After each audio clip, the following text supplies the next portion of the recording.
মাটনটা বের করে নিয়েছি। মাটনটা নুন হলুদ মাখানোই আছে, শুধু মাংসটা কষিয়ে বসিয়ে দেবো।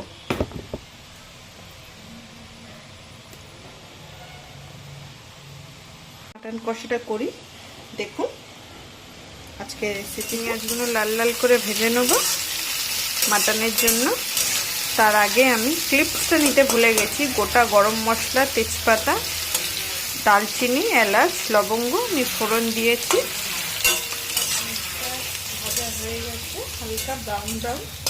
এর মধ্যে আমি আদা রসুনের পেস্টটা দিয়ে দেবো।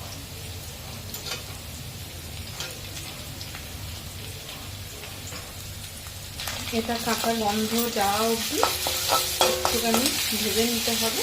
পেঁয়াজের সাথে টমেটো কুচিটা দিয়ে দেবো, দিয়ে টমেটোটা গলা অবধি একটু ভেজে নিতে হবে।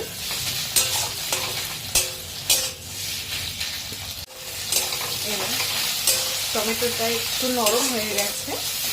এবার এর মধ্যে একটু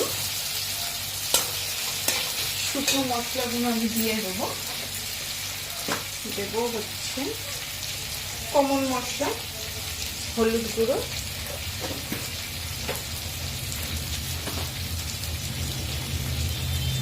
ধনে গুঁড়ো,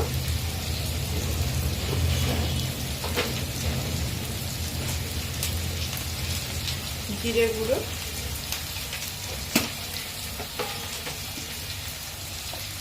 দেব লঙ্কা গুঁড়ো। একটু ঝাল ঝাল হবে এই দুখানে লঙ্কা গুঁড়ো, আর স্বাদ মতো নুন। এগুলো একটু ভালো করে কষিয়ে নেব তেল ছাড়া অবধি। মশলাটা যাতে পুড়ে না যায় সেই কারণে আমি একটু জল দিয়ে দেবো, দিয়ে ভালো করে কষে নেব তেল ছাড়া অবধি।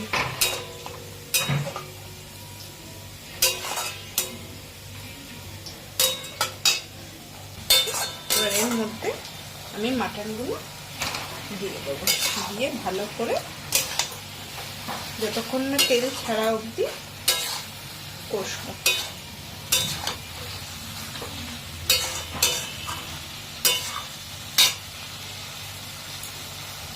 মশলা মাটনটা ঢাকা দিয়ে দেবো, দিয়ে আস্তে আস্তে কষে। তার মাঝখানে মাঝখানে একটু করে নেড়ে দিতে হবে যাতে না ধরে যায়। মাটনটা একটুখানি নেড়ে দেবো তেল ছাড়া অবধি। আর ধিমি আছে, আস্তে আস্তে করে কষতে হবে।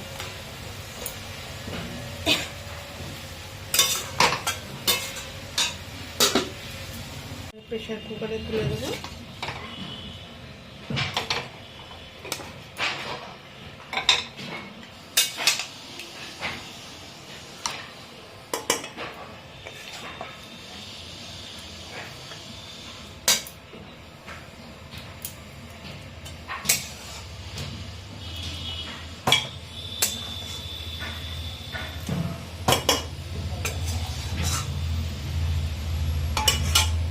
পরিমাণ মতো জল দিয়ে দেবো কড়া ধুয়ে।